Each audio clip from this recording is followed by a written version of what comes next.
right, let's talk about it. The product manager interview. It's famous for being, well, crazy hard, right? It's filled with these mind-bending questions that can really throw you off your game. But don't worry, the goal here is to give you a real playbook so you can walk into that room and absolutely crush it. Let's dive in.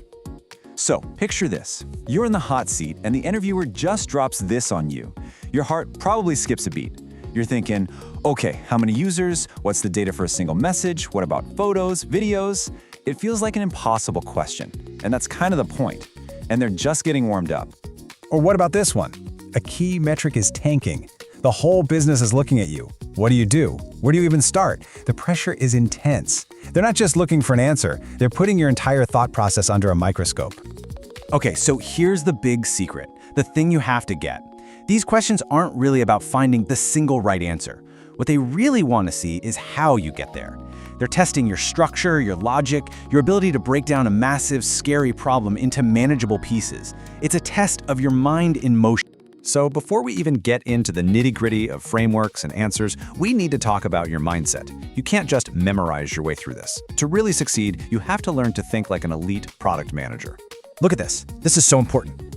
A good PM, a top 10% PM, gets the job done. But a great PM, the one they're actually trying to hire, goes deeper. They don't just understand compromise, they partner with their engineers to make smart technical trade-offs and can explain exactly why they made that choice. They don't just know good design when they see it, they can articulate the principles that make it great. That depth is what interviewers are listening for. At the end of the day, a PM's job really boils down to these three things. You're a team leader. You're the bridge between all the different teams and the customer. And you're the one who mobilizes everyone to actually get things done. Every single interview question, no matter how weird it seems, is secretly testing you on one of these pillars.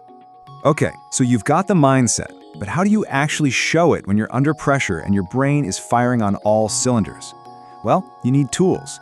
You need a problem-solving toolkit. And in the PM world, that means frameworks. And the first tool we're going to put in that kit is the circles method. Seriously, this thing is a lifesaver. Anytime you get one of those design a product for, or how would you improve questions, this is your go-to. It gives you a 7-step roadmap to a brilliant answer.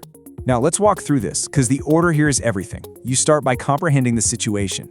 That means asking clarifying questions, not jumping to solutions. Then you identify who you're building for and report on their actual problems. Next, you have to cut through the noise and prioritize the biggest pain point. Only then do you start to list solutions, evaluate the pros and cons, and finally summarize your recommendation. It's a journey from confusion to clarity. But what happens when you have a million great ideas and only enough engineers to build like 3 of them? That's a classic PM problem. And for that, our next tool comes in, the Moscow method. It's a super simple but really powerful framework for prioritization. This is all about forcing you to be disciplined. What are the absolute must-haves, the things the product just can't launch without? What are the should-haves, which are important but could maybe wait? What are the could-haves, the nice little extras? And this is the one people forget, but it's maybe the most important. What are we explicitly saying we won't do right now? That clarity is just golden. All right, enough with the theory. It's one thing to know the frameworks. It's another to see them in the wild. So let's take a classic interview question and put our new toolkit to the test. Here we go, a classic. Design a better Starbucks. So broad, right? It's almost designed to make you stumble. Most people just start yelling out random ideas. Add more comfy chairs, better music. But not you. You have a plan, you have a framework. So you'd start with C for comprehend. You'd ask, are we improving the physical store, the app, or maybe delivery? Then I, identify the customer. Let's say we focus on busy morning commuters. Okay, R, report their pain points. The number one thing, long, slow lines. Now C, cut through and prioritize. That line is the biggest fire to put out. So L, list solutions.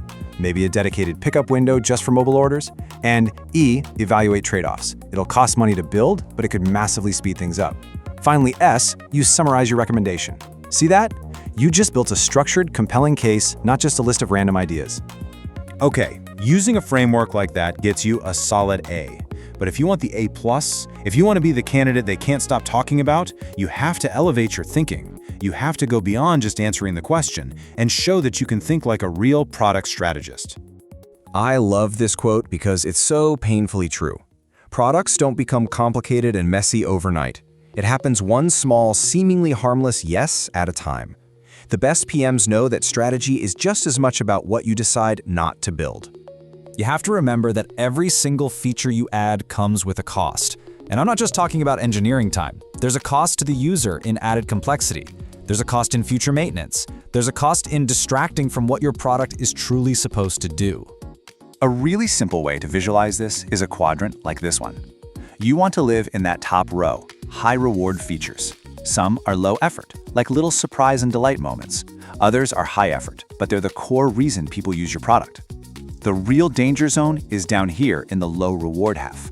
These are the gimmicks and chores that bloat your product without adding real value. And that brings us to the golden rule. Please remember this. Do not get seduced by the quick win. Just because something is easy to build is never a good enough reason to actually build it. A strategic PM has the discipline to say no to an easy idea that doesn't serve the larger mission. We've covered mindset, we've got our toolkit, and we're thinking like strategists. So what do you do right now? Where do you start? Let's talk about your immediate, actionable first steps. This is the single most important piece of advice I can give you: practice. That's it. It's not sexy, but it's the absolute truth. You can't learn this stuff from a book. You have to do it. Find people online who are also prepping and run mock interviews with each other. Say the frameworks out loud until they feel like your own words. So let's put a bow on this. Here's your playbook, summed up. 1. Adopt that top 1% mindset. 2. Build your toolkit with frameworks so you have a plan for any question. 3. Practice, practice, practice. And 4. Always elevate your answers with strategic thinking. So there you have it. The playbook is yours now. The only question left is, what problem are you going to solve first? Think about a product you use every single day. How could you apply one of these frameworks to make it just a little bit better? Start there.